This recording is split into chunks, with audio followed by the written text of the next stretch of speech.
Chazelle sur les antennes de Sun. Tout à fait. On revient vers vous justement pour parler de votre peau neuve qui a pris forme via une campagne de financement via Ulule. Alors, elle a débuté le 2 octobre. Il était prévu qu'elle dure 1 mois. Et 5 jours plus tard, vous étiez déjà rendu à la moitié de la somme demandée. Et donc le 10 octobre, vous aviez déjà réuni la somme requise. Alors je pense que ça doit être un record sur le site Ulule de rapidité. Vous avez donc doublé le montant du financement. Est-ce que vous avez été... Alors déjà, est-ce que c'est la première fois que vous faisiez appel à ce type de participation ? Oui. J'avoue que moi j'étais un peu réticent parce que l'idée de demander aux gens, c'est quelque chose qui m'est pas très naturel en fait. Mais j'étais convaincu que c'était une bonne chose quand j'ai vu avec quel plaisir les gens participaient, les messages qu'ils nous envoyaient, comme si c'était vraiment une forme de soutien en fait. C'est quelque chose, tout d'un coup, moi j'étais vraiment touché par ça en fait. Et tout d'un coup je me dis, mais bien sûr, c'est pas qu'une question de demander, ou c'est autre chose, c'est un échange. Oui, ils s'investissent plus, puis à différents niveaux aussi en fonction de ses moyens. C'est-à-dire qu'on peut avoir juste une mention sur le fait qu'on ait participé, sinon l'album, un concert en fonction de ses moyens. Enfin voilà, il y en a aussi pour toutes les bourses, donc c'est vrai que chacun peut y trouver son compte. On se creuse la tête, je pense que tous les artistes font ça, hein, tous ceux qui font des campagnes de crowdfunding le font, mais on se creuse la tête pour savoir quelle contrepartie on pourrait offrir à une confiance comme ça. Donc c'est vrai que d'un autre côté, nous aussi, on donne plus que dans un disque habituel où on attend que les gens l'achètent. Hein, voilà. Le partage, puis après viennent au concert. Voilà. On est dans une autre relation finalement avec le fan, non, mais la personne en tout cas qui partage puis qui achète la musique. Oui, les gens en tout cas, on s'est rendu compte qu'il y avait plein de gens qui nous soutiennent depuis pas mal de temps en fait. D'autres qu'on ne savait pas forcément, ils nous suivaient à ce point-là. Et puis surtout, on se rend compte que ça leur donne aussi l'occasion de s'exprimer parce que nous, ça nous donne confiance en nous, d'avoir des petits mots d'amour comme ça. On est derrière vous, on est avec vous. Ça va être un super disque, voilà, allez tous ensemble. Enfin, c'est très positif. Voilà, nous, on est indépendants, donc on a appris presque par réflexe à ne compter que sur nous-mêmes. Bien sûr. On a une équipe autour de nous qui est de plus en plus grande, mais qui reste quand même de petite taille. Et c'est vrai que tout d'un coup, sentir cette puissance publique, ou je sais pas comment dire, cette vague d'amour. C'est fort. Ça porte quoi. Les réseaux sociaux qui viennent amplifier tout ça, parce que là aussi, ça vous permet d'avoir un contact à l'année, tout le temps. Parce que c'est vrai que sinon, on repense sur l'ancien fonctionnement où avant que tous ces réseaux sociaux apparaissent, vous aviez un échange finalement lors des concerts. Mais le reste de l'année, peut-être quand on a des doutes aussi. À ce moment-là, on a moins de soutien, donc on peut plus douter. Là, finalement, on peut avoir des messages de soutien un petit peu tout le temps. C'est clair. C'est vrai, et c'est vrai qu'il y avait un côté à sens unique dans la communication habituelle, qui consiste à dire j'ai sorti mon disque, voilà. Achetez-le et venez me voir en concert. Voilà. Il y avait un côté comme ça très à sens unique. Et là, il y a quelque chose qui est beaucoup plus convivial et qui est vraiment agréable.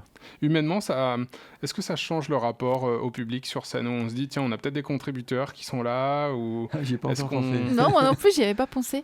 Non, j'y avais pas pensé. Non, mais maintenant que tu nous le dis... Ouais, c'est vrai, ça. Je suis en train de mettre des graviers dans l'engrenage. C'était pas ma volonté. Non, mais on sait que des fois, les auteurs, les porteurs de projets comme ça retrouvent du coup les contributeurs après le projet pour évoquer, fêter l'anniversaire du projet ou de la réussite. Et c'est vrai que il y a quelque chose d'humainement qui se passe, des belles rencontres aussi qui peuvent se passer sans doute sur des concerts, mais qui sont peut-être plus rares ou vous avez peut-être moins le temps aussi. Si, on le prend quand même toujours. C'est vrai que par exemple, nous, c'est très important pour nous, après les concerts, d'aller aux ventes de disques et faire des dédicaces si jamais il y a des gens qui ont envie d'en acheter. Et c'est vrai que là, du coup, on n'a pas eu ce genre d'échange sur Ulule parce que c'est plutôt dans l'autre sens. On disait, tiens, voilà, on a une campagne, si vous avez envie de participer, voilà, on donnait plutôt cette information-là. Mais non, c'est vrai qu'il y a toujours des rencontres sympas et ce sera certainement effectivement un sujet prochainement. Du coup, quand le disque sera sorti, peut-être avec le nom, j'ai mon nom là, je veux ma dédicace à côté de mon nom. Parce que voilà, ceux qui ont contribué auront leur nom dans l'album, donc ça sera vraiment quelque chose de... C'est gravé finalement. C'est gravé, c'est définitif. Je trouve ça peut... Ouais, je pense que ça peut être vraiment assez émouvant de voir les gens un par un au concert, ou plusieurs par plusieurs, je sais pas. Ils sont 200, hein, plus de 200, attention. 200, ouais. Bah oui, plus de 200, justement, on disait, vous avez doublé le montant du financement requis.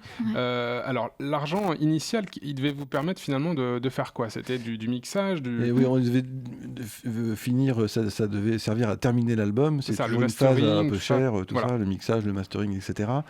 Et puis, comme on a eu plus d'argent, ça y est, on va tourner des clips en plus, en fait.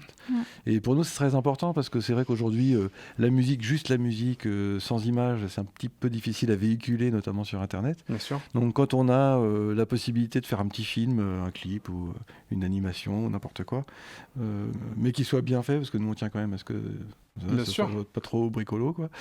On voudrait un truc pas mal, et du coup, on va pouvoir faire des clips en plus. Oui, surtout qu'on a un super partenaire nantais d'ailleurs qui s'appelle L'Art en Boîte, et on aime beaucoup bosser avec eux. Ils sont vraiment super, ils bossent très très bien, et on est à l'aise. On n'est pas des comédiens, tu vois, donc c'est bien d'avoir en face quelqu'un qui t'aide. Oui, une relation de confiance comme avec les autres personnes qui vous accompagnent dans le projet, mais on les évoquera tout à l'heure. Mais c'est vrai que voilà, on veut voir aussi le travail qui est produit, et puis on s'attache à une certaine qualité de travail ou à certains univers aussi auxquels on a envie de s'associer. Hein. Oui, c'est ça. Et alors justement, c'est donc ce financement participatif, là vous étiez les porteurs de projets. Est-ce que pour le coup vous avez retourné l'histoire à financer des projets Oui. Ah, oui. Moi j'ai un copain que je n'avais pas vu depuis des années. Je peux dire que même c'était plus vraiment un copain, mais c'était quelqu'un que je connais. Une connaissance, et puis qu'on avait qui se lançait dans une aventure en montant une ferme de safran, un truc invraisemblable. Bon, j'ai participé. Il se reconnaîtra. Je vais recevoir 2 grammes de safran dans pas longtemps quand la récolte sera faite. Donc ouais, je vais attendre quelques mois. Bon, c'est bon, c'est du safran. On rassure tous nos auditeurs. Voilà. C'est 2 grammes de safran. Je tiens à le préciser. Et vous savez que l'abus de safran est dangereux pour la santé. Donc voilà, c'est des projets. Ça permet aussi des projets un peu dingos en même temps, ces trucs-là. Alors c'est marrant que ça soit toi qui l'évoque, Thierry, justement. Est-ce que vu que le crowdfunding fonctionne très bien pour les projets artistiques, est-ce que vous pensez y avoir recours pour le développement à l'international, sans doute du tapadonf? Oui, en s'inspirant de différents instruments existants, on a développé notre propre instrument. J'ai fait 7 prototypes, je crois, avant de réussir à obtenir ce que je voulais. C'est une espèce de petite estrade qui, quand on tape du pied dessus, fait une espèce de son de grosse caisse, enfin une espèce de quelque chose qui s'approche d'un son très grave. Ça a été assez compliqué à faire, mais maintenant ça marche très bien. Et à chaque fois qu'on joue, il y a des musiciens qui viennent nous dire « Mais c'est quoi cet instrument? Mais est-ce qu'on peut l'acheter? Mais où est-ce que tu l'as trouvé ?» Alors je dis toujours qu'on l'a fait nous-mêmes, et on a des commandes. Donc oui, on va peut-être être obligé de développer le premier fabricant de tapadonf en même français. temps, voilà, on est un petit peu embêtés parce qu'on pensait qu'on serait les seuls à avoir cet instrument sur scène. Hein. C'est pour ça qu'on l'a fabriqué. Eh ben non. Mais la musique et les instruments, ça se partage. Et voilà, ça se partage. Sûr. Donc voilà, ça n'aura pas mis longtemps. Hein. Bon, on l'évoquait tout à l'heure, hein, même si avec Peau Neuve, vous n'avez subi aucune intervention chirurgique ou esthétique, enfin, il faut tout de même, on ira jusqu'au bout en tout cas.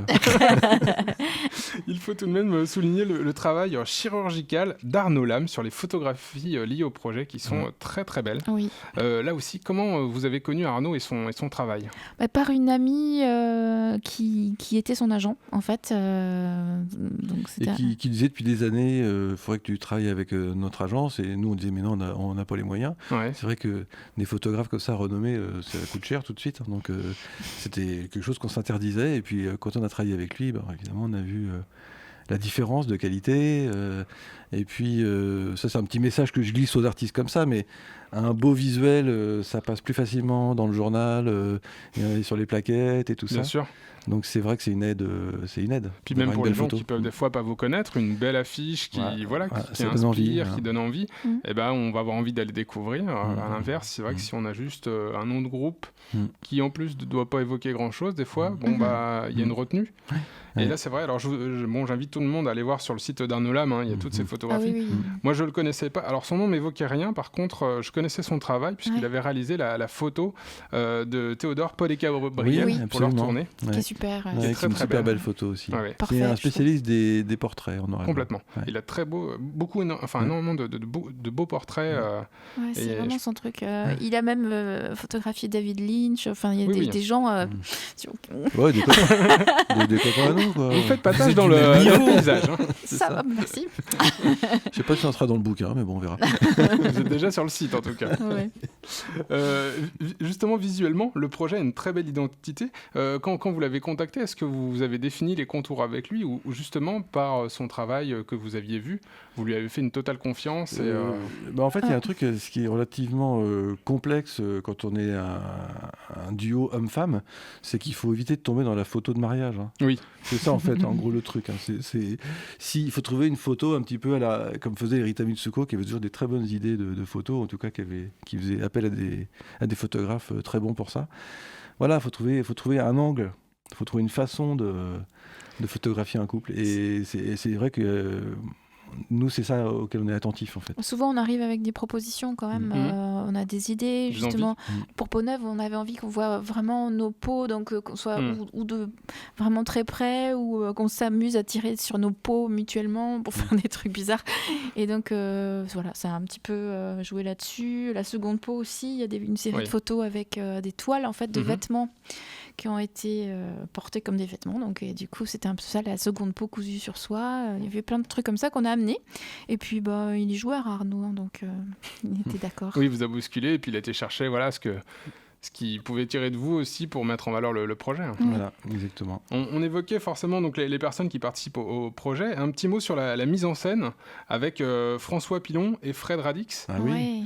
Alors, tu veux en parler ou... écoute, je vais parler de François Pilon, tiens, par exemple.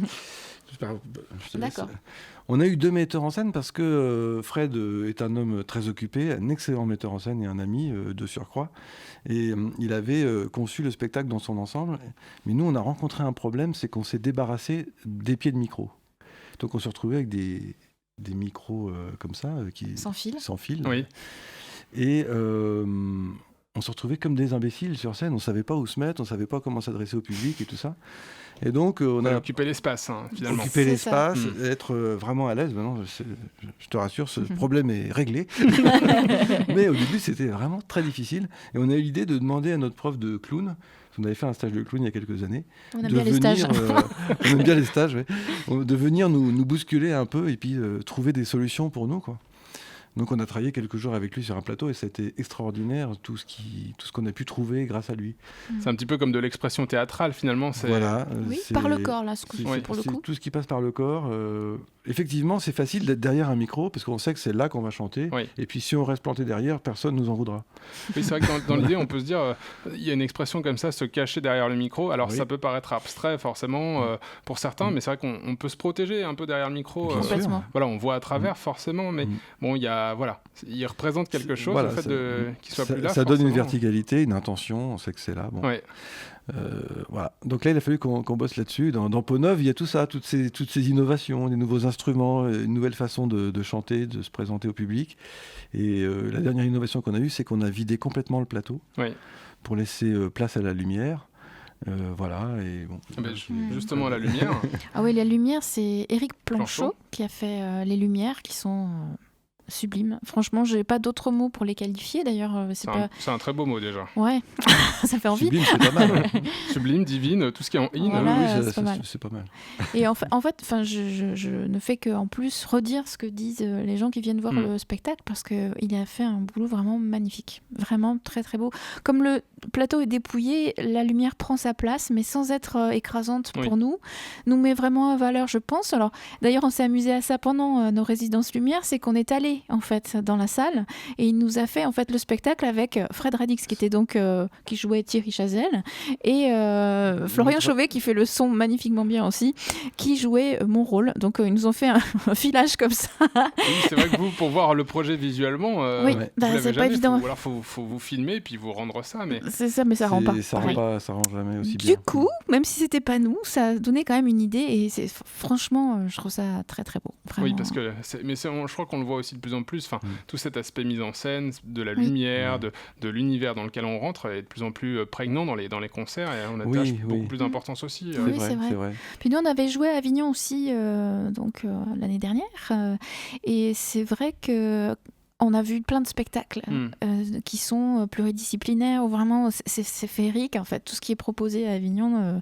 Ça va de spectacles de théâtre, mais aussi des spectacles de clowns, de magie. Enfin, les gens font vraiment des efforts incroyables pour faire des spectacles comme ça qui sont aboutis dans tous les sens du terme. C'est-à-dire qu'il y a vraiment une belle image. Et justement, d'aller de fête à Avignon comme ça, de voir des spectacles, est-ce qu'au même moment, ça vous donne des idées, vous notez des choses, en disant regarde ça c'est super, paf. C'est-à-dire qu'après, moi j'avais vraiment envie, je me disais dans la chanson, c'est vrai qu'on est quand même toujours un peu planté derrière notre pied de micro. En plus, moi j'avais une grosse caisse, donc j'étais collée derrière ma grosse caisse.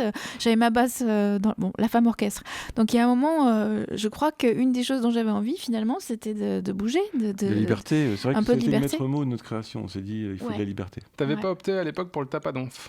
Mais T'avais non, préféré la grosse caisse. Ça s'est fait progressivement. Progressivement, le tapadonf. Il n'était pas au point, techniquement, il fallait qu'on fasse quelque chose. Mais il l'est maintenant. Là, il l'est carrément. Il l'est maintenant, le tapadonf. Un petit mot rapidement sur les autres personnes du projet. On n'a pas évoqué Florian Chauvet au son. Oui, alors Florian, pareil, superbe. Qui nous mixe nos albums depuis Tout va bien, qui est un super ingé son. Qui fait le mixage. Bon, donc le bon son, c'est grâce à Florian. Ouais. Et Fred Radix, j'en ai pas parlé, mais du coup, Fred Radix, qui est un spectacle extraordinaire qui s'appelle Le Siffleur, dans le genre pluridisciplinaire, ovni, ce spectacle, vraiment, il faut absolument aller le voir, c'est fantastique. Dates, Il n'arrête pas de jouer, c'est d'ailleurs pour ça qu'on a du mal à bosser avec lui.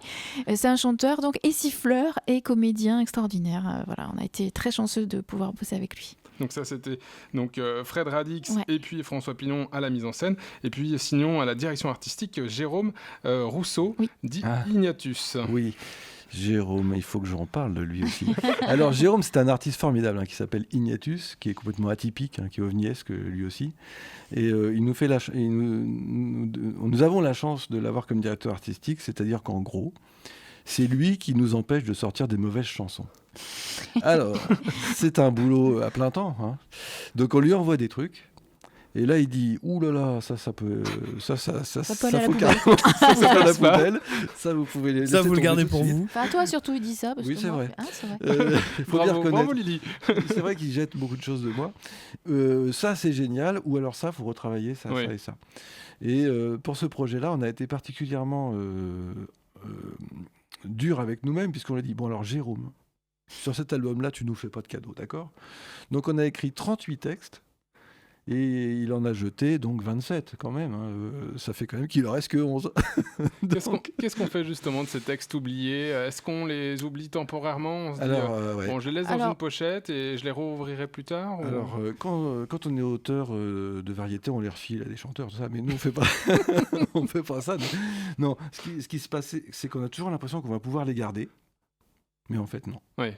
En fait, maintenant, on a tendance à se dire, ok, c'est pas bon, ça va à la poubelle direct. Alors si, moi, je recycle, en fait, moi. Ah ouais. C'est-à-dire que, oui, par exemple, là, quand Thierry n'arrive pas au bout d'un projet de chanson, c'est vrai. Il m'arrive souvent de recycler, de remanier et de trouver...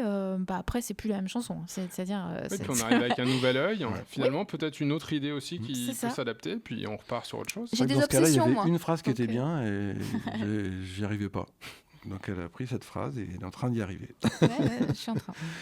Bon, et puis on termine sur les personnes qui vous accompagnent avec Amélie Gagnon, qui signe les costumes aussi. Oui. Alors là, c'était génial de bosser avec Amélie parce qu'on n'avait jamais vraiment travaillé avec une costumière. On a travaillé avec des gens qui font des vêtements, des couturières, des stylistes, tout ça, mais pas une costumière. Là, c'est génial parce qu'elle vient, pendant le temps de résidence, vérifier comment les tissus vont réagir avec la couleur de la peau et les lumières. C'est vraiment un très long travail. Elle finit le costume pendant la résidence, d'ailleurs, sur place, quoi. Elle vérifie comment ça bouge pendant les déplacements. Il faut qu'il y ait des idées un petit peu créatives aussi. Il a fallu loger tout notre petit bazar de sans fil sur nous quand même, sur nos costumes, sans que ce soit trop visible. Donc elle a fait un boulot incroyable. Oui, ce qui est extraordinaire, c'est que tu vois un tissu, tu te dis « Oh, c'est super ça !» Tu l'amènes derrière un projecteur avec toi, tu fais « Oh là là, ça va pas du tout. » Donc en fait, déjà, rien que ce travail-là, rien que d'être là et amener des tas de tissus et voir ce qui marche pas, avec la difficulté qu'on est deux et que les costumes doivent se répondre sans qu'on soit forcément des jumeaux non plus. Donc voilà, sans qu'on soit coordonnés. Le fait d'avoir des costumes pour ce spectacle où vous êtes plus à nu aussi, ça aide à pas à prendre confiance, mais à habiller aussi le spectacle. Voilà, on rentre dans un personnage, c'est plus facile. Ouais. Oh bah oui, puis alors là, on parle de peau neuve, mais là, c'est carrément une deuxième peau, quoi, ces costumes. Ouais. Ouais. C'était vraiment dans l'idée de favoriser le mouvement, d'être parfaitement à l'aise. C'est une seconde peau, d'ailleurs. Là c'est pareil, c'est quelque chose dont les gens vont pas se rendre compte sur scène, mais quand par exemple, moi, quand je levais mon bras avant, ma chemise, elle remontait, c'est normal. Oui, hein. bien Maintenant, elle ne remonte plus. Elle ne remonte plus parce qu'on a travaillé avec quelqu'un qui a mis l'espace nécessaire pour que quand je mets ma guitare autour de mon cou, le bas de ma chemise ne découvre pas mon bidon. Voilà, maintenant vous connaissez les secrets du spectacle sous tous ses angles. Bon, justement, on va pouvoir vous réécouter. On parlait de costumes et de personnages. Vous allez nous faire une très belle reprise d'Édith Piaf avec La vie en rose.